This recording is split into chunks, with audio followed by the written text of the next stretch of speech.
Welcome back to New Rockstars. I'm Erik Voss, and this is a breakdown of the Book of Boba Fett, Episode 6, From the Desert Comes a Stranger, an episode ironically filled with familiar faces, familiar music, familiar trauma, so filled that Boba Fett is really back to his OT status of sulking silently in the corner. Yet still, I cannot help but squeal like a Gamorrean at all this nostalgia porn, because there's actually so much in this episode that is easy to miss, trust me, and a deeper meaning to why we are seeing Luke and Grogu Jedi Hour on this Boba Fett series. So let's break it down. You know I've spent more time pouring through this episode than anyone, down to the point of just staring at VFX Luke's lips. Also, you can get this awesome Boba Fett inspired shirt exclusively at newrockstarsmerch.com. It's really the best way to support New Rockstars, and you can get your hands on this great design before it goes back in the Sarlacc pit. So we open on the spinning vanes of a moisture evaporator. Now, in the engineering of these vapor spires, the vanes really serve as a humidity sensor, a way of determining how much moisture on the day can be coaxed from the air and condensed in water through these chilling bars. So these vanes spinning wildly isn't just classic Western imagery foretelling a storm of brewing. It's literally a prime moisture collection day here on the outskirts of Mos Pelgo, Freetown. A matter of life and death for these desert dwellers, all interfered with because of this stupid drug deal. 2 ways the Pikes are threatening Tatooine and must be stopped. These Pikes keep the spice in the same kind of chest that we saw in episode 2, and their credits are kept in the same kind of Camtono storage unit used throughout these series based on the ice cream maker prop carried by Wilro Hood on Cloud City in Empire Strikes Back. Good old Wilro, always gonna get a shout out every time one of these things shows up. Cobb Vanth, the Vanth returns in The Mandalorian Chapter 9, stepping into frame in that classic Western gunslinger shot, hand already on his blaster, the same frame that they used on Han Solo in A New Hope when he approached Jabba the Hutt. Originally deleted from the 1977 cut, added back in a special edition. Cobb says, "And these stripes indicate I'm the marshal of said territories." Yeah, those red stripes on white is the same insignia on the Marshal badge Captain Carson Teva gave Cara Dune, minus the New Republic icon, meaning these stripes are a widely accepted symbol of authority in the Outer Rim. The Pikes choose violence, and he takes down 3 of the 4, but notice he only actually fires twice. The first shot taking out 2 of the Pikes, the second just taking out the 3rd guy, but the way those last 2 were lined up, he could have gotten them both, something this final Pike realizes, as Cobb tells him, "I can see you're the smart one." Yeah, probably an involuntary gesture from Timothy Oliphant, but the wink means the same kind of thing. Like, trust me, but I'll also kill you. Also, that gusty opening shot also showed how this is a perfect windy day for scattering some spice dust, taken off the streets, flowing downwind, probably some bantha who is high as a kite now. Mando pilots his custom N1 starfighter to the planet where Luke brought Grogu after we last saw them in the Mandalorian Season 2 finale. Now, to be clear, this planet is not identified. It is the same planet where Luke had his school, the one destroyed in The Last Jedi flashbacks, but that planet was deliberately never identified in Star Wars canon. Like, this is not Elfrana, that was a rocky ore world that Luke and Lor San Tekka visited with Ben Solo years after this. In Legends, after the Empire fell, Luke did build a new school on Yavin 4, but the audio description of this episode just calls this a verdant planet, and I think if it was Yavin 4, they would say so. Like, we don't see the massive red main planet of Yavin that Yavin 4 orbits as a moon. There's no Temple of Massassi anywhere. Folks, like the many sightings of gibberish Aurebesh in the show, sometimes it's okay to just not have an answer yet. In Mando's cockpit, the controls were all recreated from when Anakin piloted one of these in Phantom Menace. Remember, with Anakin, they were red because that fighter was initially on autopilot for him, but they shifted to blue when R2 released the controls, as they are now with Mando. Also, you'll notice the radar navigation is now on the left instead of the right, and Peli added that booster switch, and there's also a new display in orange and red in the upper right with Aurebesh that translates to ATT PSI, PSI being a unit for pressure, maybe an adjustment for the exposed droid port now being closed off in a jump seat. Although when Mando lands and hops out, briefly the camera does frame R2 back in the canopy of that port. R2 greets him. I assume those beeps translate to, "Hey, I once piloted one of those Naboo starfighters with a future war criminal, whose son is now the dean of the new school we're building. Ain't life crazy?" Mando sees a boulder rising, we think, by itself from behind the ridge, as if maybe Luke or Grogu might be doing some rock force bench pressing like Luke did on Dagobah. Instead, this is actually in the mandibles of an ant droid A new form of tech in Star Wars. I love these things because like ants, their bodies are segmented into 3 cubes. Colored white and blue are R2's colors. And you'll notice their front cube is larger with a photoreceptor in order to see over their cargo that they're carrying, just like R2's photoreceptor. And then one of these checks in with R2. They have this little exchange. The android nods. It just seems like R2 might be the ant queen of this colony who runs this hive mind. And yes, they are building the Jedi school that we saw in the Last Jedi flashbacks. The building that they eventually complete is that same beehive-shaped structure that we saw at the center of the surrounding additions and dorm huts that are visible later on. The same school where Luke will train his nephew Ben Solo before Luke freaks out and scares the shit out of Ben, leading to his defection. The Kylo Ren comics actually show that it was not Ben who went on a killing spree and burned down the temple, but instead a bolt of lightning from Snoke / Palpatine. And then Ben Solo fled and later on adopted the identity of Kylo Ren. Luke and Grogu's meditation session is introduced with these beautiful shots of nature, swaying bamboo, light beaming through the leaves, and just gorgeous music.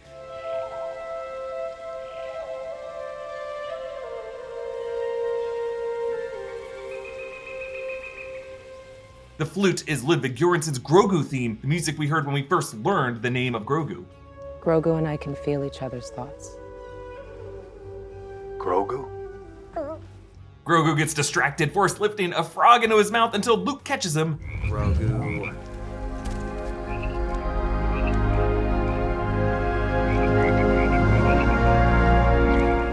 Gilly. Sorry.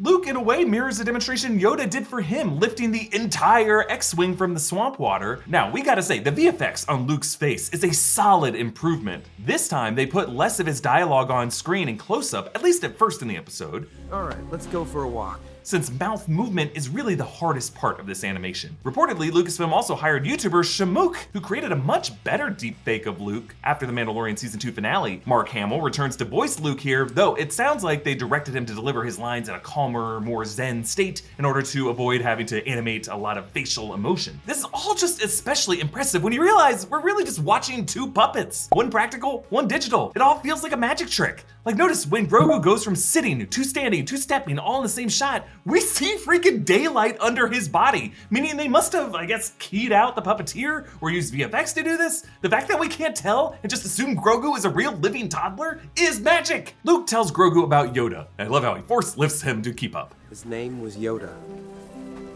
He was small like you, but his heart was huge. He once said to me, "Size matters not." That's how he talked.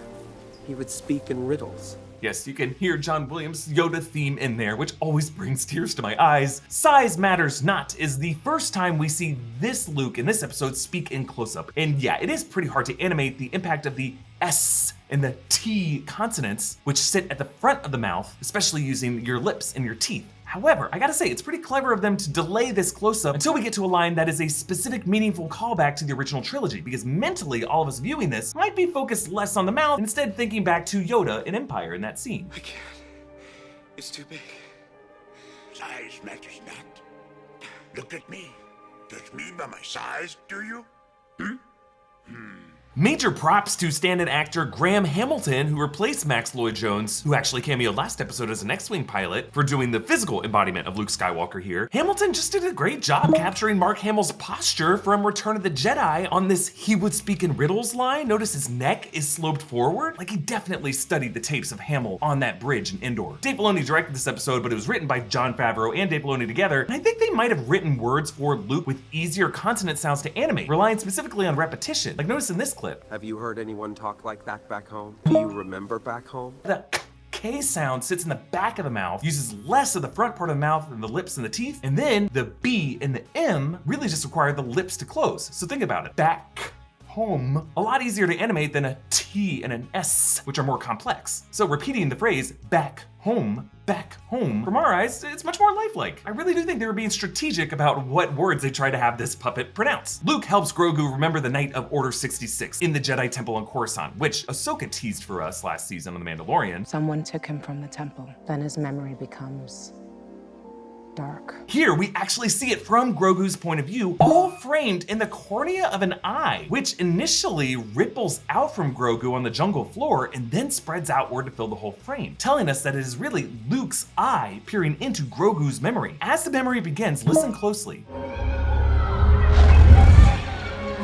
Yes, first, we hear the voices of Jedi children, suggesting that Grogu might have initially been in the room or around those younglings that Master Anakin slaughtered, or perhaps could have been in a different Padawan class. Because we see these 3 Jedi fighting the 501st Clone Trooper Battalion. You can tell it's them. They got the same blue-plated armor. These are the troopers that Anakin led into the temple, the best of the best, which is bad news for the Jedi. The 2 Jedi on the outside are robed, but based on their hands, they do appear to be adults. And the one in the middle is a man with long blonde hair tied in a bun. He does look a bit like the Jedi Temple's Battlemaster, Sin Dralig, who at the time of Order 66 was teaching a class of Padawans, though it is believed that Anakin Skywalker killed him. A security holocron showed Anakin slaying the students of that class, so I'm assuming this guy is probably someone else. We also don't know if these Jedi were aware Grogu was behind them, because he does seem to be peering out from some kind of concealed container. I still think there is some validity to a theory that I think is crazy, but I really love, that Grogu could have been hidden inside of the shell of R2-D2. R2 was present at the temple during the massacre. Right after the massacre, when Anakin brought him back to Padme's flat, R2 had some pretty freaked out exchange with 3PO. Hush, not so loud. And notice here that the trooper did not say, grab the kid. He just pointed forward and said, go, go, go, let's move. I think these troopers were really just moving past something like an astromech droid, oblivious to what was hidden inside. And during this fight, all the green and blue blades, the blue blaster bolts, reflect in Grogu's eyes as he reacts in terror. And his eyes focus specifically on that green lightsaber hilt rolling toward him out of a dead hand. It's just also worth noting that when Grogu witnessed Luke saving them with his lightsaber in that Mandalorian Season 2 finale, the color of the security camera monitor was shaded in monochrome. Grogu did not see that green blade in action until Luke came through the doors and zipped up the blade back into the hilt. I'm wondering if Grogu may associate a green lightsaber blade with that trauma from the night of Order 66. And so, igniting Yoda's saber might not be the cool toy that Grogu would be that eager to revisit the pain of. And as Ahsoka said, Grogu's memory goes dark at this point. He now awakens from his memory in a totally new location than where he was before. He's now at a riverbank, meaning revisiting that memory exhausted him into a kind of coma for a period. Mando, meanwhile, wakes up to find Ahsoka Tano. I'm an old friend of the family. Yep, me and Luke's war criminal dad used to be tight. Now, concept art in the credits suggested that Mando was actually gonna instinctively fire at her, but Ahsoka might have redirected that blast using the Force. I guess like how we saw Kylo Ren using the Force to stop a blaster bolt. Ahsoka says, There's nothing now, but will someday be a great school. Grogu will be its first student. yes, confirming that the school that Luke later inducts his nephew into was actually initially built to teach Grogu, a student who, I believe, we will learn, will rebuff Luke Skywalker, setting up Luke to not yet learn the error of the Jedi orthodoxy by the time Ben defects. But at this point in history, Luke and Ahsoka are full of optimism. There is no place in the galaxy more safe than here with Luke. You sure about that? You know what's better than buying stuff you want? Getting that same brand new stuff for up to 90% off the retail price. And that's what you can get with Deal Dash, the leading pay-to-play auction site in the United States. Deal Dash has been in business for over a decade. They auction hundreds of brand new items every day, from TVs and laptops to tools and kitchenware, all with guaranteed free shipping. They have a 90-day money-back guarantee on the first bid pack purchase, and you can use it through their website and through their iOS and Android apps. I tried my hand at some bidding, and it was a lot of fun. I was aiming for this fancy Crossford gaming chair. I didn't end up getting it, but I am keeping an eye out for similar ones in the future. All auctions start at $0. Each bid raises the final auction price by 1 cent and resets the clocks at 10 seconds. After 10 seconds run out, the final bidder wins and can claim the auction win by paying the final price. You can always buy your desired items for the listed price, get all your bids back, and use them on another auction. Use promo code NEWROCKSTARS at dealdash.com/newrockstars to get $11 worth of free bids or 30% bonus with your first purchase when making your first bid pack purchase. Don't wait, start bidding today. But one of the things that impresses me most about this episode is the way it really walks a difficult line with how much we should trust the Jedi way at this point in history. I don't understand why you're all right with Skywalker's decision to train the kid when you wouldn't. Because it was his choice. I don't control the wants of others. Yeah, that little sharp exhale from Ahsoka reveals the doubt of one teacher politely disagreeing with the mentorship agreed by another. Like, she did not want to train Grogu because she sensed in that kid the same fear of losing a loved one that she saw in Anakin. But Luke never knew Anakin as a man before Darth Vader, just a regretful, withered old man under the armor. So Luke believes he really can be the guru that Yoda and Obi-Wan were to him. Mando and Ahsoka debate over whether Grogu should be called a foundling or Padawan, but Ahsoka offers to give Grogu the Beskar chainmail on his behalf so Grogu won't be distracted by Mando's presence. And I love this. As Mando takes one last look at Grogu, sunlight shines on his shoulder. This is the same sunlight we saw beaming down on Grogu during their meditation through the bamboo leaves, a form of the Force surrounding and comforting them both. And now it gleams on the exact shoulder where the Mudhorn sigil is on Mando's armor, a sigil that Mando chose as his signet from the moment that Grogu used the Force to save him, the moment these two were really fused together. As Mando Starfighter departs, Grogu reaches his little hand as if trying to muster the Force to force pull his friend back to him. Luke works on jumping with Grogu. You're trying too hard. Don't try. Do. Yes, of course, recalling Yoda's famous instruction. Try not. Do. Or do not. There is no try. Luke runs with Grogu in a backpack, just like Yoda rode his back during the training on Dagobah. He does the same kind of flips he did through the swamp. They climb up a bamboo stalk and just sway with the breeze, crouching tiger, hidden dragon style. And he says, The wide world exists in balance. Feel the Force all around you. Through the Force, you will find balance as well. and we hear the French horn of John Williams' Force theme, first heard when Luke gazed out on the binary sunset of Tatooine. And suspending them in the breeze like this is really just a metaphor for how connecting with the Force is like floating amidst nature, the kind of approach Luke takes with Rey on Ahch-To. And between it all, Balance. Luke has Grogu balance on one foot, like the awkward handstands Yoda had him do, and then later Grogu watches as Luke Star Wars kids with his lightsaber, the green blade reflecting in his eyes again, just like the sabers did during Order 66. So while he watches with great interest, I really do think he's associating those two moments. Luke uses one of those training remotes to test Grogu's reflexes like Obi-Wan used with him on the Falcon in A New Hope. Grogu at first rolls it like a ball, just like how he turned that spherical knob on Mando's ship into a ball toy, making it feel especially cruel when this remote zaps Grogu, when unlike Luke, he doesn't have a lightsaber to deflect it. I do like how this training remote moves with the same sudden stop-motioning shifts that it did in 1977. Grogu backflips away from it, eventually just straight up destroying it and drowning it, similar to how Grogu has quickly resorted to force choking in the past. Getting a head start on Disney doing the same thing to this actor. You've taught him well. It's more like he's remembering than I'm actually teaching him anything. Now, Grogu is over 50 years old, the same age Anakin Skywalker would have been, and if he had many masters over the years, as Ahsoka said, Grogu's Jedi training probably exceeded Luke's own. Ahsoka also says, Sometimes the student guides the master. likely referring to her relationship with Master Anakin, whom she taught quite a lot throughout the Clone Wars. They go on to say, Sometimes I wonder if his heart is in it. So much like your father. now I assume she's referring to... No, I'm just kidding. Really, she sees a mentor doubting a student just as Anakin would do to her, doubt that she would later prove him wrong on. Mando returns to Tatooine and joins Boba Fett, Fennec Shan, Black Chrysanthemum, the mods, and the mayor's majordomo at this fun little moment. Mayor Marchese is on their payroll and has flown off-world, which leads us to believe the storm is about to break.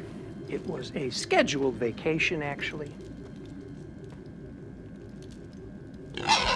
And you'll notice as they strategize, Boba's helmet sits on the throne. Just a cool little way of signaling his authority throughout all of this. We see the skull of the crate dragon that Mando and the Tuskens and Cobb Vanth slayed, now strapped to the roof of a Jawa sandcrawler. That same crate dragon's ribcage now adorns the interior of the Mos Pelgo saloon, meaning they had to disassemble and reassemble it piece by piece to fit in through the door. Still, I love that they did this. Mando asks Cobb Vanth for some backup. Mos Pelgo might be good right now. Freetown.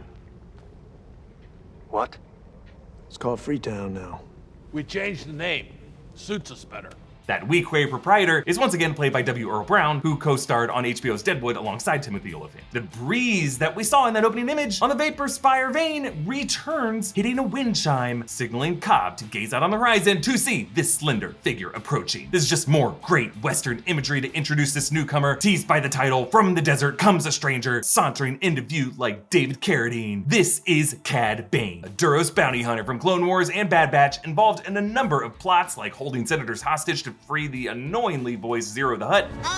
Also helping Sidious locate a bunch of Force-sensitive kids for a Sith army, later on joining the Separatists to try to assassinate Palpatine, and then in Bad Batch kidnapping Omega. Also in an unfinished Clone Wars episode, it was going to be revealed that the dent in Boba Fett's helmet was caused by a duel with Cad Bane. I expect that to come up next episode, along with Cad Bane's past scuffle with Fennec Shand that we saw last year on Bad Batch. He wears van braces on his wrists, and he has these breathing tubes that feed into his cheeks. This is not because he needs them to breathe normally, but to protect him from getting Force choked by a Jedi. And I love how his skin is now a paler blue and wrinkled compared to his animated form. It's a really cool way of showing how time has dried out this bounty hunter. He says, Whatever Fett is paying you, we'll match. And all you've got to do is stay put and let things play out. Chilling voice work by Corey Burton, who voiced him on the animated series. This guy's known for his versatile voiceovers throughout the Disney parks in a number of titles. Cad Bane keeps his eyes hidden for most of the exchange until... I'm sorry, I didn't catch your name.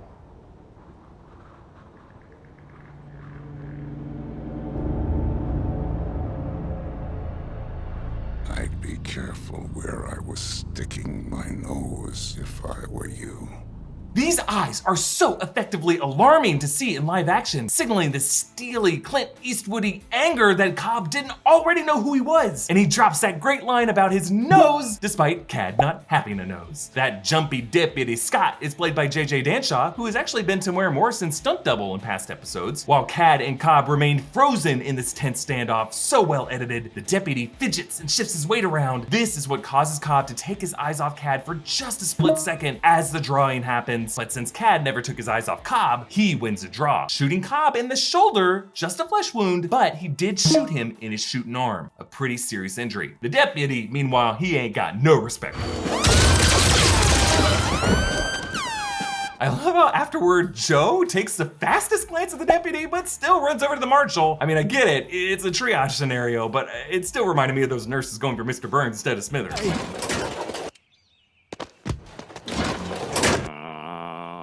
Two pikes bring a Camp Tono into Garsa Fwip's Sanctuary Cantina where the usual faces can be seen. There's Rodian, there's an R3X dealer, there's an RA7 Protocol droid, there's a Shajra fan, there's a Snivian with beautiful hair. Maybe she's born with it. Snivians are a throwback to a Snaggletooth action figure from Kenner, modeled on a background extra that you can see in the Cantina in A New Hope. But this Camp Tono goes boom! A classic gangland bombing like the Al Capone bombing in The Untouchables, as directed by Brian De Palma, who actually wrote the opening crawl of the first Star Wars film. And I love this. Notice how one frame before that Camp Tono explodes, Garsa is about to say something as if she realized a moment before what was about to happen. Now, the band in the scene includes that Bith guitarist and that astromech drummer, but no Max Rebo. What? Seriously, this is some Cersei skipping the Sept trial shit. This guy's got an inside source because somehow he also survived the explosion of Jabba's yacht. Max is f***ing in on it. Do not join his band. Cool little detail in the transition here. The flames transition right to Luke's finished school, giving us just a few frames showing that fire blazing up from beneath the school, foretelling this school's own future fiery end. Now, inside this temple are shelves containing a number of artifacts, which in the wide profile shot may include a couple withered books on that shelf. Perhaps these are the sacred Jedi texts that Luke actually spent this era of his life tracking down. Luke unwraps Mando's gift to Grogu, Beskar chainmail armor, Mithril.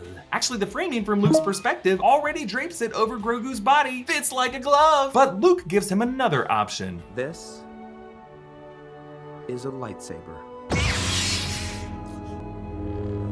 It belonged to my teacher, Master Yoda. And now,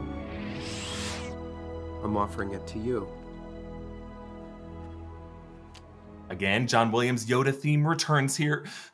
And yes, I love the return of Yoda's shorter lightsaber, first seen in Attack of the Clones, falling from his hands during his duel with Sidious in Revenge of the Sith. It was revealed to be destroyed in Darth Vader Comics #1. However, a later comic, Age of the Rebellion, does hint that Yoda might have reassembled the saber when he was on Dagobah, so he probably had it with him on Dagobah when he died when Luke was there, keeping it in that wooden box. If you think about it, just like Luke's lightsaber was kept in a wooden box in Maz Kanata's basement. This being a child's choice between two lives is another parallel between between these series and Lone Wolf and Cub, when a child is made to choose between the sword and a toy, the path of a warrior, or the life of a normal stupid kid. And this episode leaves Grogu's choice uncertain, but I believe, given how wary this child likely remains about the danger of green lightsabers from his most traumatic memory, and the way he reached out for Mando, I think it is likelier that he's gonna choose that Beskar armor, especially when I think the series is setting him up to wield the dark saber anyway. He is a being of both Mandalorian and Jedi custody, just as Tar Vizsla was. Bring it full circle. It's like poetry, you're right. But as we cut to black, perhaps my favorite detail of this episode, if you look very, very closely, Grogu's mouth begins to open. Might be a small detail, but the episode's audio description specifically called this out. I think we cut away right as Grogu was about to utter his first word. What would that word have been, I wonder? Mando! Beskar! Or maybe he just pukes up like 30 frogs. Hey, if you live in the Chicago area, you gotta come see New Rockstars live on February 11th, 8 p.m. Talia Hall, ticket link in the description. We're gonna be doing some wacky, fun stuff that we never do here on the channel. Please come out to meet us. You can follow me on Instagram and Twitter at EA Voss, follow New Rockstars, and subscribe to New Rockstars for more analysis of everything you love. Thanks for watching. Bye-bye!